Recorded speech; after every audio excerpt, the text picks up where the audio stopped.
Si vous aussi, vous désirez avoir un suivi de vos dépenses clair, pratique et ergonomique, cette famille de cartes de crédit va être pour vous. Bonjour, je me présente Stéphane. Je suis devenu un enthousiaste du crédit en général, mais plus précisément pour la cote de crédit. Et puis, je mets en lumière différentes techniques, méthodes et connaissances aussi pour optimiser sa cote de crédit. Bienvenue pour un nouvel épisode de CD Crédit pour débutants. Vraiment content d'être avec vous aujourd'hui. Dans l'épisode, on va regarder les différentes familles qui existent dans les cartes de crédit et puis les avantages, les inconvénients.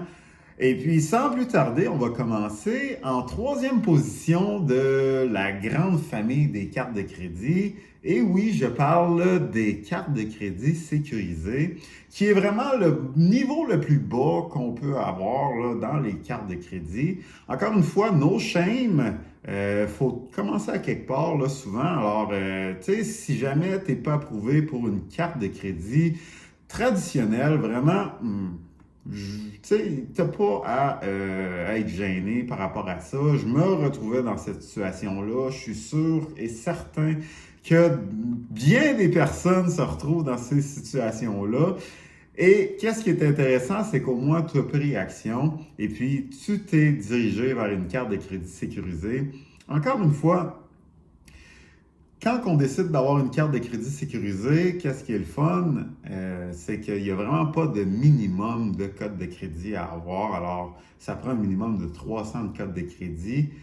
L'inconvénient, ben, je vous dirais que c'est vous qui devez fournir le dépôt de sécurité qui va être activé comme limite de carte de crédit. Alors, les deux seules raisons d'avoir une carte de crédit sécurisée, c'est un, on veut créer de l'historique de paiement.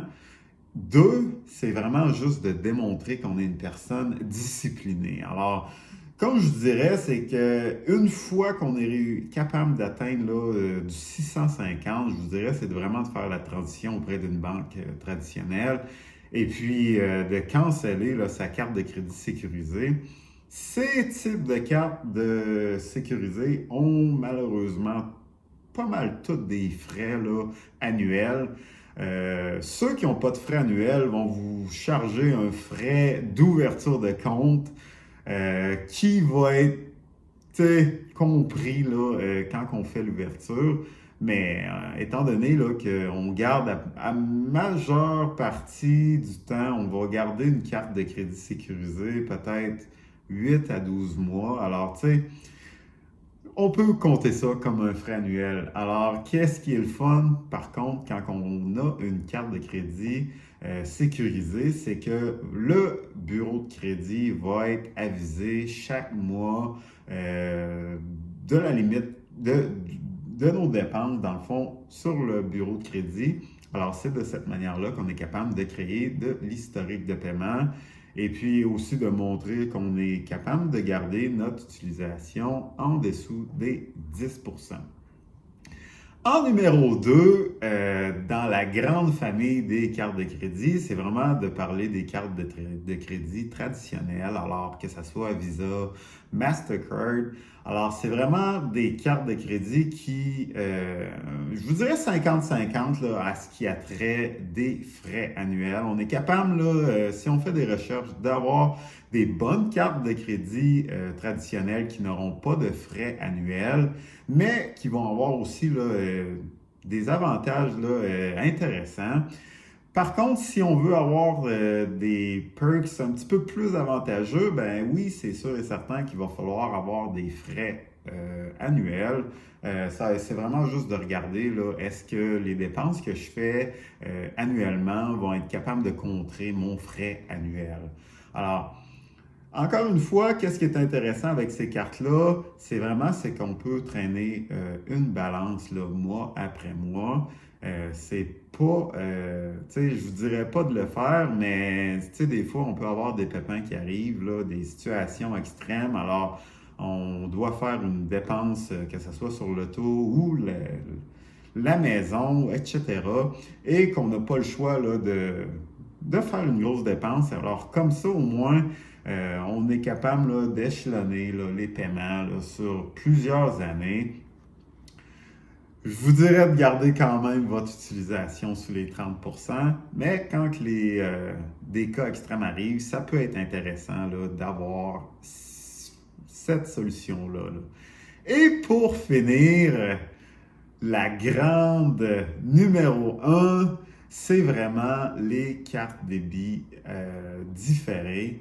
Qu'est-ce qui est intéressant avec ça? C'est que ça vous permet de garder un suivi sur vos dépenses et puis d'être clair, pratique et aussi c'est très ergonomique. Je m'explique. Si vous êtes une personne qui est disciplinée, et que vous savez le montant exact que vous allez faire à chaque mois, ça peut être très intéressant parce que cette carte-là, dans le fond, quand on a une carte débit différée, c'est qu'on ne peut pas traîner de balance mois après mois après mois.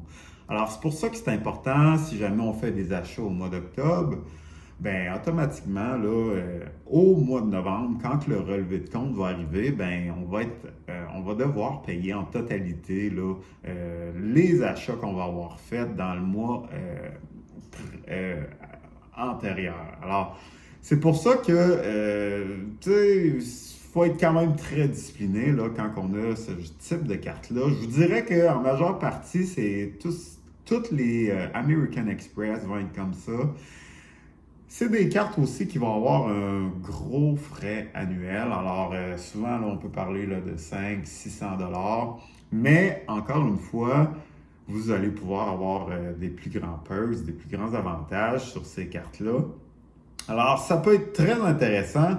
L'autre chose qui est intéressant, c'est que ces cartes-là n'apparaissent pas nécessairement là, sur votre bureau de crédit. Alors, vous n'allez pas avoir de limites qui vont être affichées parce que en majeure partie, ces cartes-là n'ont pas de limite. Là. Alors, ça ne va pas être affiché, votre limite, sur votre bureau de crédit, ainsi que le pourcentage là, utilisé, parce qu'on s'entend que, étant donné que vous devez payer pas à la fin du mois, mais le mois précédent, la totalité, et que vous ne traînez pas de montant là, sur votre carte, alors ça n'a pas d'impact là, sur votre utilisation. Là. Alors, c'est vraiment les trois types de familles qui existent dans les cartes de crédit, tout dépendant d'où est-ce qu'on est dans notre parcours.